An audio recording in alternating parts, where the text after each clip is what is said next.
할렐루야, 우리 예수님께서 부활하셨습니다. 전 세계 모든 교회가 오늘 주님의 부활을 기뻐하며 아주 축하하죠.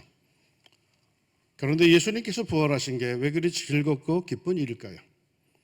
예수님께서 부활하셨다는 사실은 우리에게 어떤 의미를 주는 걸까요?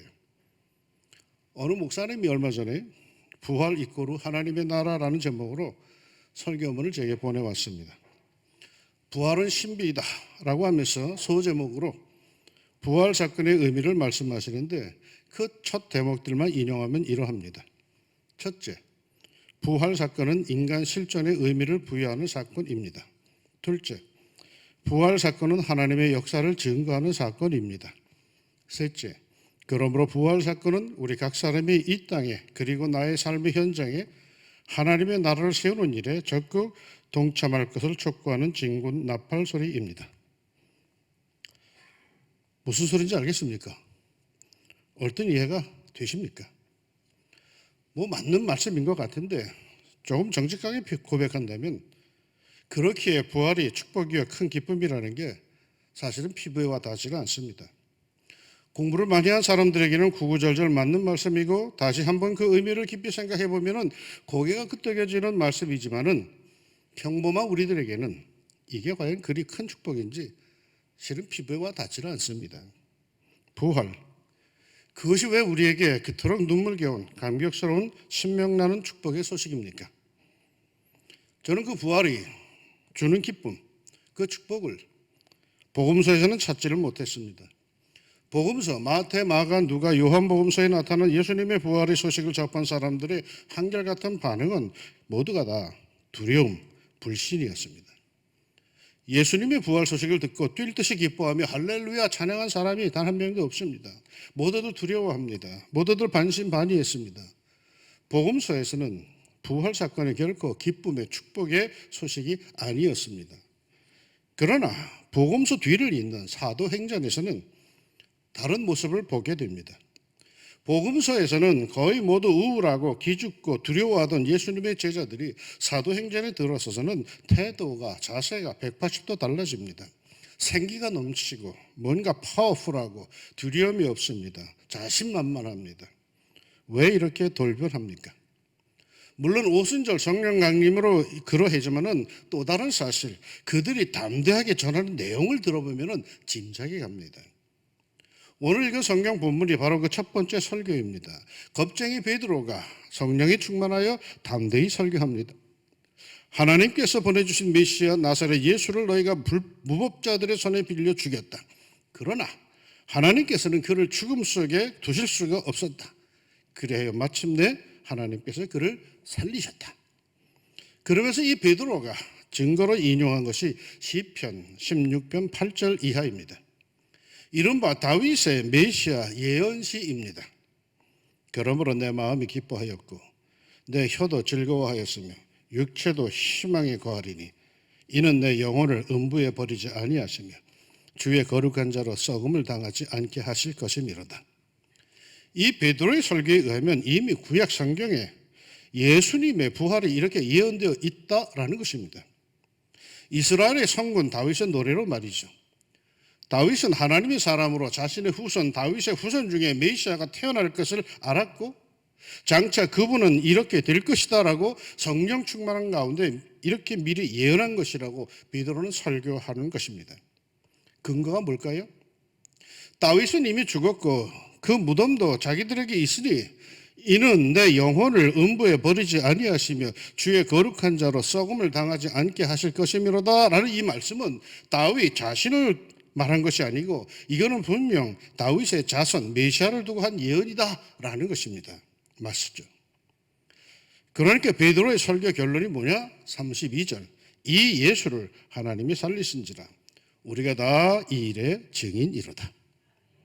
예수님은 살아계시다는 것, 자기들이 그 일의 증인이라는 것, 자기들이 그 살아계신 예수님을 만났다는 겁니다. 죽은 줄 알았던 예수님, 자기들의 눈앞에서 십자가의 고통으로 처참하게 돌아가신 예수님, 눈물 속에서 무덤 속에 장사 지낸 예수님, 그 예수님이 죽지 않고 살아계시다는 것, 하나님께서 구약 성경의 예언대로 그렇게 살리셨고 그 예수님은 지금 자신들과 함께 살아계시다는 것. 그러니 어찌 희열이 그들에게 없겠습니까? 어찌 감격이 없겠습니까? 어찌 입 다물고 살 수 있겠습니까? 죽은 줄 알았는데 멀쩡히 살아계시는데 어찌 침묵할 수가 있겠습니까? 종종 6.25 때 전사한 줄 알았는데 포로로 납북되어서 북한에서 고생하다가 가까스로 탈북하여서 중국에서 소식을 전해오는 납북 포로들이 있었습니다. 그 가족들은 그들이 전사한 줄 알고 국립묘지에 장례를 치르고 60여 년 동안 매년 추도 예배 제사까지 드려왔습니다. 그런데 어느 날 갑자기 그들이 살아있다는 소식이 전해옵니다. 죽은 줄 알았던 남편이, 죽은 줄 알았던 아들이 살아있다. 기막힌 일이죠. 아직 보지는 못했지만은 살아있다는 소식만으로도 그들의 얼굴에 생기가 돕니다. 절망의 그늘이 사라지고 만날이라고 하는 소망과 생명의 기운이 돕니다. 나이 많아 육신이 다 쇠해가던 노모가 아들이 살아있다는 소식에 살아야겠다고 소망을 갖습니다. 예수님의 부활이 왜 축복인가요? 왜 기쁨인가요? 그 악한 마귀의 권세를 무너뜨림, 우리도 그렇게 살려줄 것임, 완벽한 구원의 완성, 이제 죽음은 큰 소리 못 치게 되었음, 생명의 완벽한 승리, 다 맞습니다. 그러나 첫 번 부활의 소식을 듣고 그리고 며칠 뒤에 길거리로 쏟아져 나온 제자들의 감격적인 모습은 그런 신학적인 게 아닙니다. 그런 심오한 것들이 아닙니다. 그들은 한결같습니다. 너희가 죽인 예수가 지금 살아계신단 말이에요. 지금 나와 함께 하신단 말이에요. 내가 봤단 말이에요. 미치겠단 말이에요. 그분이 지금 나와 함께 하신다는 거예요. 초대교회 제자들과 성도들의 부활의 기쁨은 바로 이거. 예수님이 살아계시고 지금 자신들과 함께 계신다는 것입니다. 여러분, 부활했다, 살아있다는 의미가 뭡니까? 일을 하신다, 역사를 일으키신다는 뜻 아니겠습니까? 반응이 있다라는 거 아닙니까? 죽은 사람 암만 찔러대도 반응이 없어요. 그러나 살아있으면 찌르면 반응이 오는 거예요. 그러게 오늘 본문의 뒤를 잇는 사도행전 3장에는 베드로와 요한이 성전 미문에 앉아있던 천천적 하반신 장애자를 고치는데 이렇게 외칩니다. 은과 금은 내게 없거니와 내게 있는 이것을 내게 주노니 나사렛 예수 그리스도의 이름으로 일어나 걸어라. 언제부터인가 제자들에게는 이런 말버릇 습관이 생겼습니다. 나사렛 예수의 이름으로. 왜? 그 나사렛 예수는 참 하나님의 아들로 죽지 않고 여전히 살아 역사하시기에 자기들과 함께 하시기 때문이죠. 그러게 사도행전 3장 15절 16절에서도 베드로는 이렇게 외칩니다. 너희가 생명의 주를 죽였도다. 그러나 하나님이 죽은 자 가운데서 그를 살리셨으니 우리가 이 일의 증인이라. 그 이름을 믿음으로 그 이름이 너희가 보고 아는 이 사람을 성하게 하였나니 예수로 말미암아 난 믿음이 너희 모든 사람 앞에서 이같이 완전히 낫게 하였느니라. 그 이름 나사렛 예수의 이름에 권세가 있음을 선포합니다. 어째서 나사렛 예수의 이름에 권세가 있습니까? 그 나사렛 예수는 하나님의 아들로 살아 계시기에 그렇습니다. 그러기에 이제부터는 모든 일을 나사렛 예수의 이름으로 합니다. 나사렛 예수의 이름으로 명하노니 나사렛 예수의 이름으로 명하노니 사도행전에 나타난 그 위대한 역사들, 그 기적들은 모두 이 나사렛 예수의 이름으로 이루어집니다. 죽은 사람의 이름으로 뭔 짓을 하겠습니까?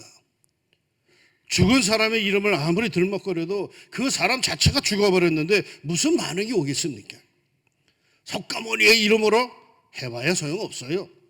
공자의 이름으로, 마호메트의 이름으로, 이거 다 쓸데없는 짓이죠. 왜? 그들은 다 죽었어요. 살아있을 때라면 좀 모를까? 그들은 모두 사망, 죽어서 망한 이들이에요. 그러니 그 이름으로 뭔 일을 벌이겠습니까? 권세도 말이죠. 현직이 있을 때나 힘이 있지 은퇴하면 힘이 없어요. 심지어 현직에 있다 할지라도 그 끝자락에 있으면 레임덕이 일어날 정도이죠. 우리 대통령을 보십시오. 권력이 10% 시절에는 누가 뭐라 해도 듣지 않더니 요즘에는 절절 매시는 것 같아요. 석가모니, 마호메, 공자 살아있을 때는 대단한 사람들이에요. 그러나 이제 생애 현직에서 떠난 사람들이에요. 그 이름 아무리 들먹거려도 그거 쓸데없는 짓이에요. 그러나 예수님은 살아계세요. 부활하셨어요. 그러기에 그 이름에 위력이 있어요. 지금도 예수의 이름으로 병자가 고쳐지고 귀신이 쫓겨나고 놀라운 일이 벌어집니다. 조선 말의 말이요. 기독교 전래 초기의 역사를 보면은 그 이방 선교사가 와가지고 그 귀신을 쫓아낼 때에 한국말로 막 하다가 한국말이 딸리니까 영어가 튀어나와요.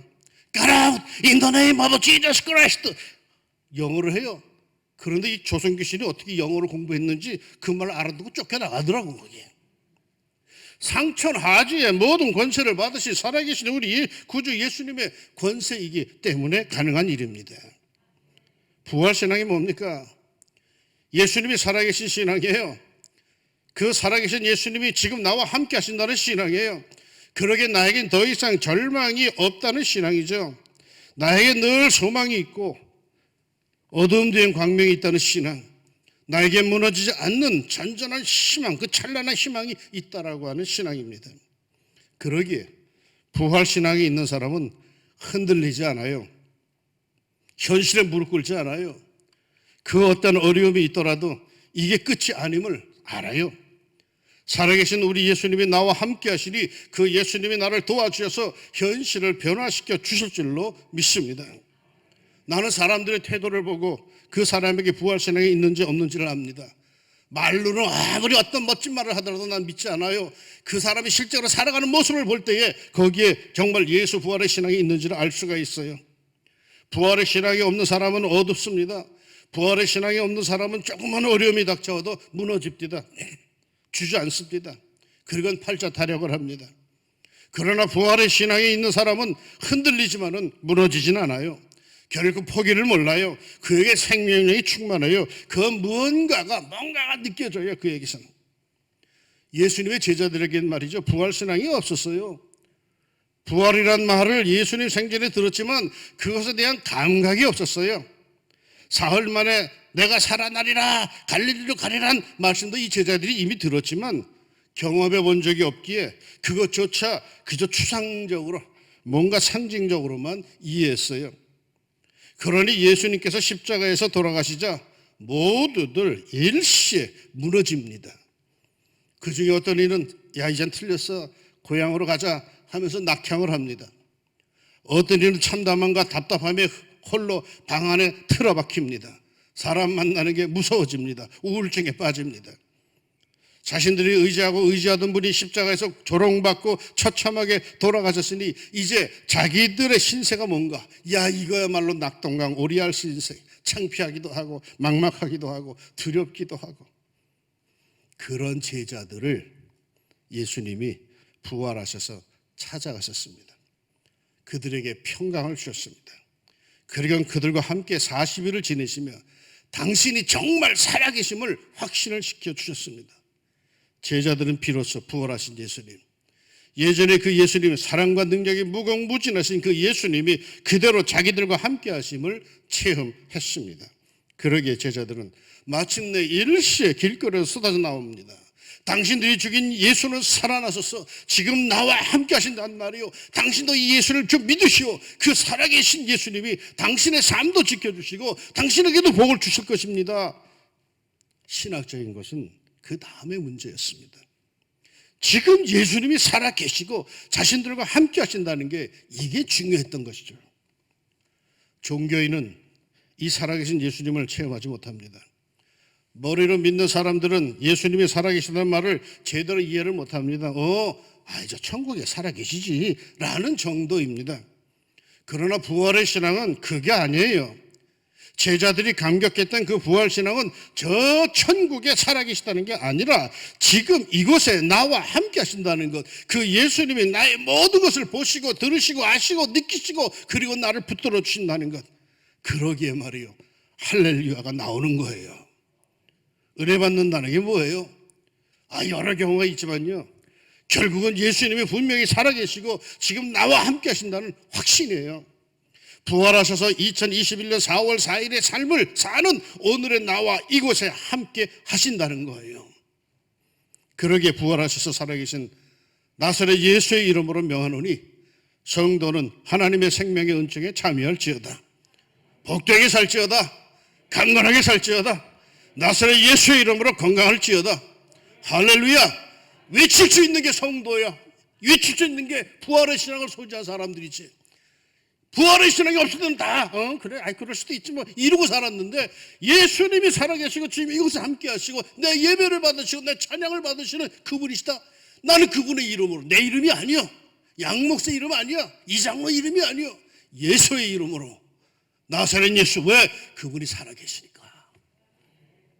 나사렛 예수 이름으로 명하노니 강건할지어다. 이 예수님과 동행합시다. 살아계신 하나님의 아들 예수님과 동행합시다. 주와 같이 길 가는 것 즐거운 일 아닌가. 우리 주님 걸어가신 발자취를 밟겠네. 한 걸음 한 걸음 주 예수와 함께 날마다 날마다 우리 걸어가리. 할렐루야. 살아계신 우리 주님과 날마다 순간마다 동행하며 권세 있게 생기 있게 감사하며 사는 것, 그게 부활의 신앙으로 사는 겁니다. 예수님이 부활하셔서 지금 이곳에 나와 함께 하십니다. 살아계신 예수님과 동행하는 능력 있는 권세 있는 부활 신앙으로 축복받는 여러분이 되기를 소망합니다. 생기가 넘치기를 소망합니다. 소망이 넘치기를 소망합니다. 부활의 모든 축복이 성도들에게 충만하기를 부활하신 주님의 이름으로 축원합니다. 기도합시다. 할렐루야. 부활하신 주님, 지금 이 왕신주학의 성전에 함께 하시고 우리 곁에 계시고 우리 앞에 계시고 우리의 찬양을 받으시고 우리의 경배를 받으시고 우리의 기도를 들으시고 우리의 마음을 들여다보시고 걱정하지 마, 내가 널 도와줄 거야 말씀하시는 주님, 감사합니다. 삶이 어렵고 두려웠습니다. 병들도 두려웠습니다. 들려오는 소식들도 참으로 암울했습니다. 그러나 부활하신 주님께서 나와 함께 하시고 내가 너를 도와줄 것이다 강권하라고 말씀하시기에 우리는 그 부활하신 주님께 주목하며 다시금 용기를 얻습니다. 다시금 희망을 갖습니다. 주님, 주의 생명의 권세가 우리 모든 사랑하는 왕중 가족들에게, 이 땅의 모든 믿음의 성도들에게, 지금 이 시간에 하나님께 예배하는 모든 이 땅의 성도들에게 주여 듬뿍 허락하여 주시옵소서. 예수님의 이름으로 기도합니다. 아멘.